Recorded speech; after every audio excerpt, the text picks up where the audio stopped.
আমার বাবার বাড়ি হলো গিয়া মঠবাড়িয়া। মঠবাড়িয়া উপজেলায় আন্দারমানিক বাড়ি আর কি, কলেজের পিছনে পুরনো জন্মস্থান। আমার বাবার নাম হলো নিশিকান্ত হালদার, আমার বাবার নাম হলো বিবেকানন্দ হালদার। এই দেশে এসে ওরাকান্দি থেকে ঠাকুর পদ্ধতি দিচ্ছে। বাবা এখানে এসে শ্মশানে গুরুদেবের আদেশে। ওনার গুরুদেব হলো হরিগোসাই। গুরুশান ঠাকুরের শিষ্য ওই কাঠালিয়া, পটুয়াখালী জেলায় কাঠালি আর কি, তার গুরুদেবের বাড়ি। গুরুদেবের নাম হলো হরিগোসাই, গুরুমাতার নাম হলো হরিদাসী। ওনার আদেশে উনি গুরুদেবের সবসময় নিদর্শনই ছিল। গুরু ছাড়া কিছু বুঝতো না, সমস্ত কিছু দান করে দিয়েছে গুরুদেবের আশ্রয়। আমার বাবা বিরাট বড় লোক ছিল, মনে করেন বাবা 14 বিঘা সম্পত্তির মালিক ছিল সেই মঠবাড়িয়া উপজেলায়। কিন্তু বাবা, আমি জন্মগ্রহণ করি আমার বয়সী 61 বছর বয়স, আমি জন্মগ্রহণ করে দেখছি বাবা এই ঠাকুরের মতেই রয়েছে। এখান থেকে বাবা গুরুদেবের আদেশে এই শ্মশানে আসছিল। বহু শ্মশানে গেছেন। আমরা 6 ভাই বোন, আমি বড় সবাই। আমার দিদি হলো সবাই বড়কে, আমি তারপরে। আর এরপর বাবা এই পর্যায়ে যাইয়া বাবা ভক্তবিন্দু গুরুদেবের আদেশেই করছে, এখানে আশ্রম করছে এবং ভক্তবিন্দু নিয়ে এটা অনেক কিছু দেখাইছে না বাবা। ল্যাংটা ছিল মনে করেন খুলনার ঘটনাটাই বাবা বহুত ক্যান্সারের রোগী ভালো করছে কি। সেই ক্যান্সারের রোগী মনে করেন খুলনাতে আছে, এখানে আছে, এই তোকবাড়ি তো কলিগ্রামে ইয়েরা আছে, ওই যে এর মাই আছে না, রতনমালা না, ওই যে নতুন এর নাথুবেলার মাই আছে না, এখন আছে আর কি, যে মেয়েটার ক্যান্সার হয়েছিল। এর মধ্যে বহুত ক্যান্সার বাবা আর কি মোটামুটি আর কি ভালো করছে। এখন এদিকে আছে ডায়াবেটিস রোগী ভালো করছে, ভক্তির দ্বারা তারা ভালো হয়ে গেছে। বাবার এরকম ঐতিহ্য, বাবার ওরাকান্দিতে খুব ঐতিহ্যবাহী ছিল। উনি বাবা ল্যাংটা ছিল, উনি পরিত্যাগ করে দিয়েছে সমস্ত ছালাপাড়া দিয়ে ল্যাংটা হয়ে গেছে। উনি পরিত্যাগ, উনি গুরুদেবের ওনার সমস্ত কিছু খুলে রেখেছিল, সমস্ত কিছু খুলে রাখছিল। ওনার নামেও নির্মিত হয়েছে একখান।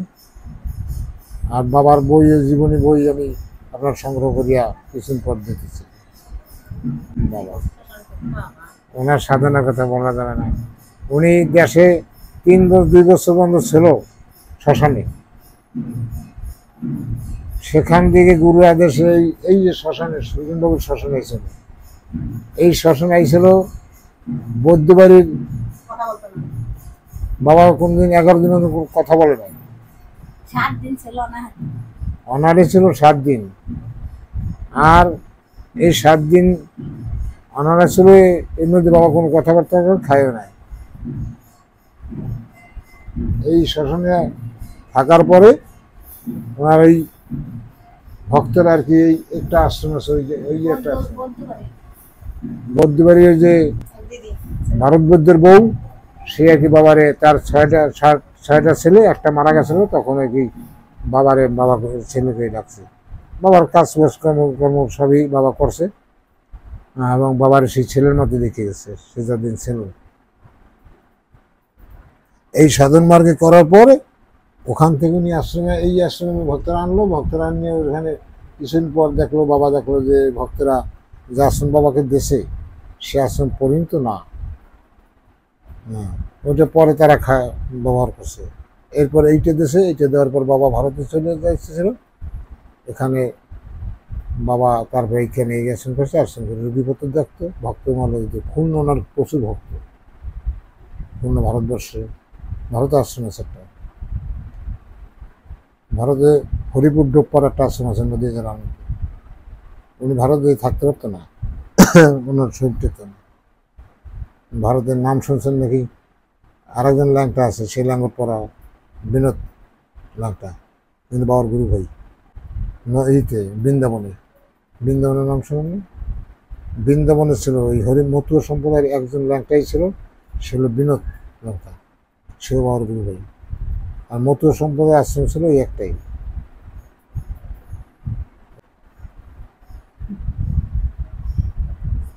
বাবাকে দেখা যায় যে ওরা গান্ধীদের সময় দেখা যায় যে রওনা হয়েছে, দেখা যায় মুসলমান আটকাইছে, বাবা দল নিয়ে চলে গেছে, মুসলমানরা কিছু করতে না, তার শরীর আছে। বড় রুগী আসছে, দেখা যায় মরা শ্মশানে, এই যে এরা খুলনায় মরা শ্মশানে নিয়ে গেছেন, বুঝছেন।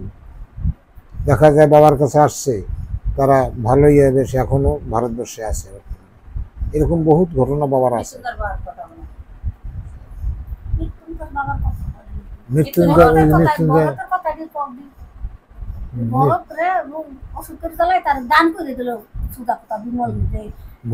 জীবনে বাইচে থাকে ও আর সংসারই করে না, যতদিন থাকবে ততদিন তোমার কর্মটাই করে যাবে। ওই কিছুদিন আগে মারা গেছে, বিয়ে করে। সে আমার বড় ঘটনা ছিল, তার সংসারের একখানে বসে থাকতো। হ্যাঁ, তারপরে যে কার্তিক জল ধরিয়েছিল, কার্তিক গোলের দ্বারা গেছিল, তো কার্তিক বলছিল কি ওনার বৌদি আনতে গেছিল, তখন বললো যে আমি না, আরো জন আসতেছে। তারপরে বাবা কিছু বেড়াইছে, যে বাবার দ্বারা আসছে, বাবার দ্বারা সেই পর্যন্ত ছিল, 50 বছর পর্যন্ত বাবার কাছেই ছিল, বিয়ে থাকা অনেক। এই বছর 2 বছর মারা গেছে দাদা আমার, এই আশ্রমই ছিল। বহুত ঘটনা আছে বাবার। হ্যাঁ, ওই যে সমাধি মন্দির, ওই যে বিগ্রহটা বাবা আগে থাকতে আমাকে দিয়ে গেছে আর কি। বাবা আগে থাকতে মাস 3 আগেই আমাদের 2 বেড়ে বসাই, বা আমার মেজো ভাইয়ের সমাধি মন্দির আছে, ওই সমাধি মন্দির গদিঘর আর ছালা, আর আমাকে সমাধি মন্দির ছোট দান করছে, যে 2 জনের 2 পথে। আমার তার 3 ভাই, আমরা আর এক ভাইয়ের কিছু দেয় নেই, সেও মারা গেছে। আমার নাম পুতুল ঠাকুর, আর মেজো ভাইয়ের নাম হলো যে বিবেক ঠাকুর। তারপর উনি যেদিন মারা গেছে, সেই দিন আমি, মা মারা গেছে এলে গিয়া ভাদ্রের 22 তারিখে, 25 তারিখে, আর বাবা মারা গেছে 2 তারিখে ভাদ্র মাসের। 4 বছর ডিফারেন্স, 5 বছর ডিফারেন্স। আর বাবা যেদিন মারা গেছে সেদিন ওই যে মৃত্যুঞ্জয় আছে, আমি গেছিলাম পুজো করতে, শনি পুজো করতে। বলছিলাম পুজো করবো না, তারপরও ওরা নেছে। আমি শনি পূজা নারায়ণ পূজা করছি, করার পরে খবর গেছে বাবা উঠে গেছে। মৃত্যুঞ্জয়ের লড়ান ছিল, তখন ওই মৃত্যুঞ্জয়ের আশ্রম বন্ধ গেছিল, তারপর বাবা উঠে গেছে। সমাধি হয়েছে না, পুরানো হয়নি। আমাদের এখানে যারা আমরা পূর্বপুরুষ আছি, এদের সবার সমাধি হয়, আর কোন ব্রাহ্মণ দিয়ে কাজ হয় না। ব্রাহ্মণ ছাড়া কাজে পূজা পার্বণ সব ব্রাহ্মণ দিয়ে কাজ হয় না, সব নিজেরই এনে করি। ওরা গান্ধী অংশপতি ঠাকুরের সাথে, শ্রীপতি ঠাকুরের সাথে, তাদের সাথে, তাদের নাম বলে যে ল্যাংটা বিমলেন্দ্র ঠাকুর ছিলেন। এখন বর্তমান যারা আছে এরা হয়তো বাবার সাথে তেমন একটাই নেই, কিন্তু পুরনো যারা ছিল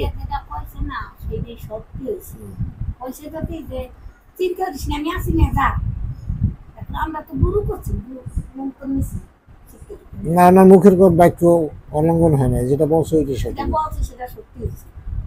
রতনবেলারে কইছিল যে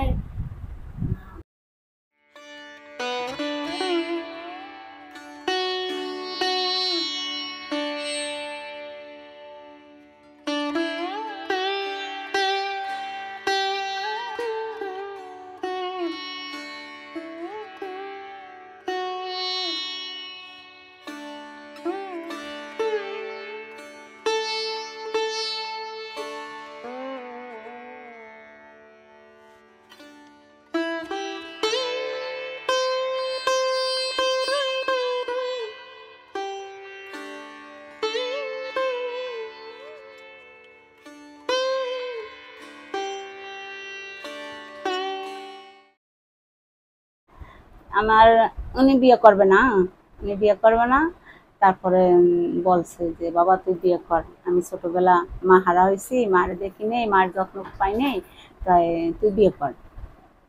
তারপরে বিয়ে করবে, অনেক খোঁজাখুঁজি করছে, মেয়ে অনেক খোঁজাখুঁজি করছে। আমার এক ভাইজির সাথেও সম্বন্ধ হয়ে গেছিল, তারপর তাকে কি যেন হয় নাই। তো অনেকদিন পরে তারপরে বাবা বলল কি যে ওই যে নরেন ছিল, ভরত, চিত্ত, অনাদি ওরা ছিল। তারপরে চিত্তরে বলল কি, চিত্ত তাই আমি একটা মেয়ের কথা বলি, ওরাকান্দি দশরথ বংশের একটা মেয়ে আছে চন্ডালদি, ওই মেয়ে দেখ, ওই মেয়ে দেখ, ওই মেয়ে আমার বাড়ি আসবে। তারপর বাবা ও মেয়ের খবর কিভাবে পাবো আমরা? ওই মেয়ে দেখিস সে আসবে, চামটা আসবে, চামটা আসবে, তাই চামটা আসলে পরে তোরা দেখিস। তার আমি কিভাবে, আমি তোর জানি না। চামটা আসলাম, চামটা আসলে পরে আমার মেজে দেওয়ারের মেজে ননদ সে দেখলো, দেখার পরে আমার পছন্দ করলাম, পছন্দ করার পরে কয়েক যে যা ওই মেয়ে আন দেখে। ওই মেয়ের ডান পাত তলে একটা ত্রিশূল আছে, ত্রিশূল আছে আর হাতে ঊর্ধ্ব রেখা আছে একদম পর পর্যন্ত। তা তখন আমার এই ঊর্ধ্ব রেখাটা এই পর্যন্ত ছিল, এখন এই যে এই পর্যন্ত আছে, এই পর্যন্ত ছিল, ঊর্ধ্ব রেখা আছে। তা ও আসলে পরে আমার সংসার ভালো হতে যা। তারপরে ওই বলল রাত্রে আমার দেখতে গেল, 3 জন দেখতে গেল। তা 3 জন দেখতে যাওয়ার পরে ওরা আমার দেখে কোনো কিছু বলে নাই, যারা 3 জন গেছে তারা আমার দেখে কিছুই বলে নাই। তার আমিও কিছু বলিনি, মানে খাবার দিছি আর দিছি, সবকিছু করতেছি করার ভিতরে। তারপর রাত্রে আমি স্বপ্নে দেখি আমার একটা মহিলা ডান পাশে জায়গাটা নীল তিল আর মাথায় হলো কুলা, তাই নিয়ে পিছনে আসতেছে। আর ল্যাংঠারটা বেটা মানে আমার শ্বশুর, আর যাবো তো আমার শ্বশুর, শ্বশুর উত্তর পাড়েতে দক্ষিণ পাড়ে গেছে, আমি আমাকে পাও জোড়াই ধরছি। পাও জোড়াই ধরার পরে তখন আমি কাঁদছি যে বাবা বলে দিছি, সবার দিছি। আমি কাকে না, আমার কাছে কিছু নাই, সেই পিছনে একজন আসতেছে তার কাছে সবকিছু আছে। তখন সে আমারে মাথায়, আমার শাশুড়ি আমার মাথায় কুলোটা দিল, কুলোটা দেওয়ার পরে অন্তে উদয় হয়ে গেল। উদয় যাওয়ার পরে তারপরে আমি সকালবেলা ওই যে 3 জন আমার দেখতে গেছে ওদের কাছে আমি বলতেছি যে আমি এই এই স্বপ্নে দেখছি। যখনই এই স্বপ্নের কথা বলছি তখন ওই 3 জন আমার দেখতে গেছে, তখন ওরা ভাবতেছে কি যে এ তো সবকিছুই বলতেছি, বাবার যে চেহারা, মার যে চেহারা, ছোট্টখাটো খুব সুন্দর পানার চেহারা, ওই যে আমার শাশুড়ি আর আমার শ্বশুর, যে তাই এদি সবকিছুই বলতেছি। তার এনারে কি বলবো? তারপর বাড়ি এসে, বাড়ি আসার পরে তারপর তো বলছি যে বিচরণ কি মেয়ে দেখছিস? কি বাবা আপনার দিদি দেখছে সে মেয়ে, আপনার বিবরণ, মার বিবরণ সবকিছু সেই মেয়ে বলছে, তাই এর ভিতর দেখবো কি। তারপর তো বিয়ে হলো, বিয়ে হওয়ার পরে ও মাঘ মাসে বিয়ে হলো, মাঘ ফাল্গুন চৈত্র বৈশাখ জ্যৈষ্ঠী না মা ও অগ্রাণ, অগ্রাণ পৌষ মাঘ, ফাল্গুন মাসে প্রচুর বেগে মেয়ে গাইছে, উত্তরের থেকে কালো হয়ে আইছে। কালো হওয়ার পরে আসলে পরে তখন আমাকে ভাঙা করছিল, ভাঙা করতে ওই যে গাটলা না, গাটলা ওরে মনি নিয়ে গেছে, ওই যে মেয়েটা পুজো দেয় ওই মেয়েটা নিয়ে গেছে। নিয়ে যাওয়ার পরে বলতেছি কি যে দাদু অনেক কিছু আছে নাড়া, তা আমি উঠোই গিয়া আপনি জায়গা দাঁড়ান। তারপরে বাবা বললো কি যে না আমার গান্ধারীরই ডাক দে। আমার বিয়ের আগে আমার নাম রাখছে গান্ধারী, আমার বড় ছেলের স্ত্রীর নাম গান্ধারী বৌমার নাম। তখন ওই আমার ডাক দিছে, আমি ডাক দিলে পরে হাতের ভেতরে জড়াই ধরিয়া আমি দাঁড়াই রয়েছি। আর আমি বলছি বাবা চলেন, বাবা চলেন, প্রচুর পরিমাণে বৃষ্টি আসতেছে, প্রচুর ঝড় আসতেছে, আম পড়বে, তারপরে ডাল ডালি পড়বে, বৃষ্টি আসছে, চলেন ঘরে চলেন। আরে না একটু একটু দাঁড়াই মা, একটু দাঁড়াই, ছোট শিশুর মতন বলতেছে একটু দাঁড়াই, আর একটু দাঁড়াই। আমি কবা না চলেন যাই ঘরে চলেন। এর ভিতর আমার মাথার ভেতর কে যেন ওটা আসলো, কি ব্যাপার, পুকুরে জল পড়তেছে, এদের আমাকে পাট তলে ভিজে যাচ্ছি, তাই আমার গায়ে তো পড়ে না, একই কাহিনী। তখন আমার গাটা সিঁড়ি উঠলো, হয়তো বাবা এই যে আমার দেখাচ্ছে যে দেখ আমার ভিতর কিছু কি আছে, আমি কি নই আছি। তখন তোর অতদূর মানে অতদূর আর ভক্তি এসে নাই, যেটুকু আইছে তখন বাবারে জড়াই ধরে হাঁটতেছি, হাঁটতে হাঁটতে এই পর্যন্ত আইসে। আমি কয়েক গান্ধারী আমার কলম টাইট করে ধরে রেখো, মানে ওই কথা বলছে যত সময় ওনারে ধরে রাখছি তত সময় আমার গায়ে বৃষ্টি পড়ে নাই। যখনই বাবারে ঘরের ভিতরে ঢুকে দিছি তখন আমি আর গপগপাই ভিজে গেছি। এই হলো আমি নিজে চোখে দেখছি, নিজে চোখে দেখছি আমি, আর কি বলবো। আমার ছেলেটা হলো হওয়ার পরে সে অসুস্থ হয়ে গেল, মানে 13-14 দিন পরে একদম নীল হয়, একদম কালা হয়, না বাঁচার মতন ছোট।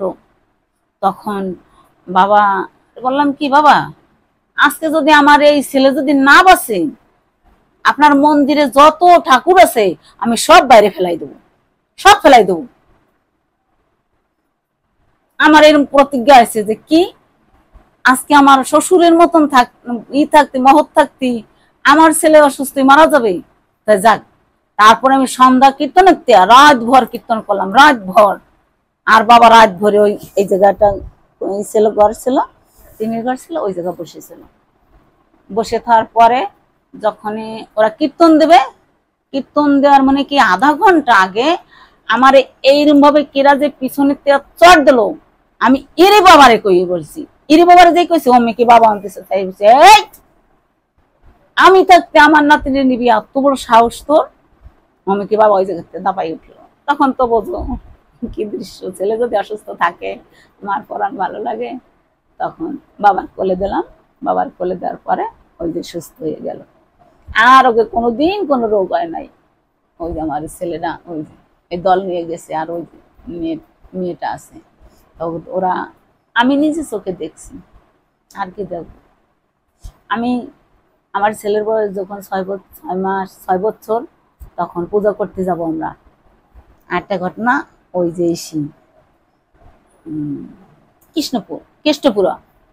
কেষ্টপুরা ওই বাড়ি ওই গ্রামে যাব, তখন আমি অসুস্থ হলাম, মানে মাসিক হয়েছি। মাসিক হওয়ার পরে তখন আমার বাড়ি আসিয়া 6 দিনের দিন বাড়ি এসে আমার মাথায় হাত দিল, কয় কি যা আমার তো আমি নিয়ে গেলাম, তোরে চাইলে দিছি ডাইলে দিছি, আর তোর কিছু লাগবে না। তাই আমি এইরকম দৃশ্য আমি দেখছি, আমি পাইছি। পাগল আইছে, মাথা খারাপ হয়ে আইছে, মাথার এই পর্যন্ত মানে আর ছালিয়ে দিছে, তারাও ভালো হয়ে গেছে, তারাও বলেছে। আমার বিপ্রদাস ওগলবনিয়া, তার বাড়িতে একদিনে গিয়েছিলাম মহোৎসব করতে। ওগলবনি বিপ্রদাস, তার ক্যান্সার হয়েছিল। ক্যান্সার হলে পরে সে চলে গেছিল বাড়িতে, কলকাতা ভেলুয়া গেছিল। তারপরে ভেলুয়া ডাক্তার বলছে কি যে তুমি দেশে যাও, দেশে গেলে যদি কোনো সাধু মহতের পরশ পাও তাই তুমি ভালো হবা, নতুবা তোমার শেষ, তোমার যা খাতে ইচ্ছে তাই তুমি খাওয়া।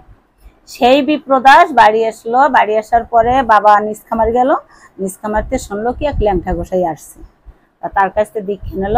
দীক্ষা নেওয়ার পরে বাবা এই পথে এই বাড়ি চলে আসলো, আশ্রমে চলে আসলো। আশ্রমে আসার পরে বললো কি বিপ্রদাস তুই তো বড় কলকাতা যাবি, ভেলুয়া যাবি, তো আমারে কয়দিন সময় দি, আমার কয়দিন সময় দি, 10-12 দিন আমার কাছে থাক, তুই কেমন হস। তখন সেই বিপ্রদাস দা ভালো সেই ভেলুয়া গেছে, ভেলুয়ার থেকে 30,000 টাকা সেই ডাক্তারে পাঠাইছে, সেই টাকা আমার নিজের হাত দিয়ে গুনছি, সেই ভেলুয়ার ডাক্তারের আমি এর মধ্যে দেখছি। বাবা তার কাছে অনেক কিছু ছিল। গুরুচান ঠাকুরের 2 ছোটা ছিল, হাতের ছোটা। গুরুচান ঠাকুরের হাতের ছোটা ছিল 3খানা, একখানা হরিগদি মন্দিরের ভিতরে পোতা, আর 2খানা যে ছিল হরিগোসাইরি। সেই হরিগোসাই একখান দেশে বিমল রে আমার ল্যাংঠারে, তাই সেই ল্যাংঠা মারা যাওয়ার পরে ওনার হাতে দিয়ে গেছে। তা ওই ছোটার যে গুণ আমি জানি আমার ঘরে কি আছে। ওই ছোটা যদি কোনো কিছু যদি মনে করিয়া যদি তার খাওয়ায় জল, আর আমার সঙ্গে সঙ্গে সেই জিনিসটা ভালো হয়ে যায়। কিন্তু এই সমস্ত কথা কেউই বলি না, আমার এত জিনিস আছে আমার এই জায়গাটা, এমন একটা জিনিস এই জায়গাটা আছে, কিন্তু কেউ খুঁজে পায় না, কিন্তু আমি জানি কি আছে ওর ভিতরে। অত বলবো না, এলো গুপ্ত রহস্য। বাবা গুরুর কাছে গুপ্ত রহস্য থাকে, তাই কি সবার কাছে বলা যাবা বয়? তাই এমন জিনিস এই জায়গা আছে, জানি ওই ছোটার এত গুণ আমার ঠাকুরের হাতের ছোটা, কি বলবো। তুমি তাইছো ইতিহাস নীতি, ইতিহাসেরও হাজার হাজার বক্তারা বলতে পারবে। আমি তো আজকে 30 বছরের ঘটনা বলতে পারতেছি, আর 30 বছরের আগে যে ঘটনা এরা তো সব বলতে পারে, এরা তো পুরনো, এরা দেখছে কার কেমন আছে। বিটি রে ল্যাংটা ফিলে আইছে, এই বেলা আইছে বেটারা কইছে বাবা আমি যাবো ছিল কয় তুই যা আর দেখো তুই ফিরে আইছে এমন দৃশ্য দেখাইছে সে যা বলছে তাই বলছে তার কাছে 3টে ধন ছিল 3টে ধন ছিল তা দূরে সংবাদ জানি আমি আরেকটা নিজে সে নিয়ে গেছে আর 2টে আছে সে দূরের খবর তো আমরা বলবো না আমরা তাই নিয়ে তো থাকবো তাই নিয়ে বাঁচবো তাই নিয়ে তো চলি এই যে দলে গেছি ওই জায়গা বসাইছি ঘট বসাইয়াই যাইছি এনতে করে যে এই জায়গাটা অনুষ্ঠান করে আবার মস্ত চলে যাবো এইভাবে চলি বাবা আমরা তাই নিয়েই চলি আর কিছু না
জয় জয় হরিরাম জয় কৃষ্ণ দাস জয় শিব শ্যাম দাস জয় গোবিন্দ জয় সরুদাস সঞ্চসারদা পতিত পাবন হিতু মঙ্গলা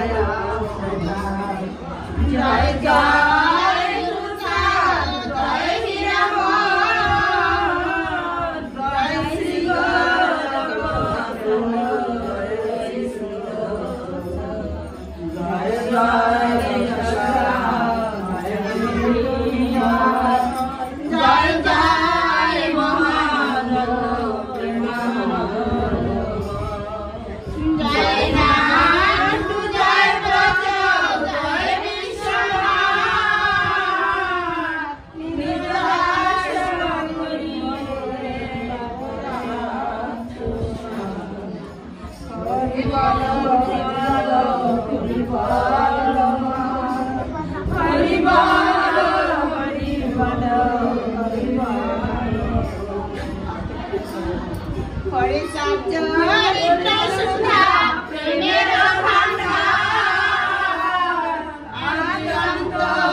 रना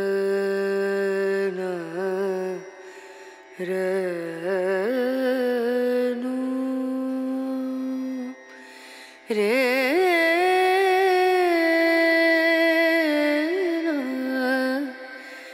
रे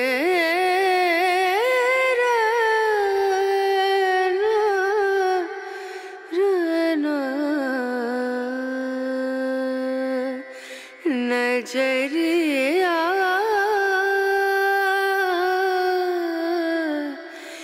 लागे नहीं कहीं ओ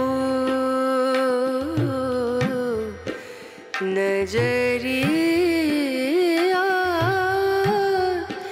लागे नहीं कहीं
এই যে ঠাকুর ওরা কেমনি ঠাকুর দেয় এই যে শান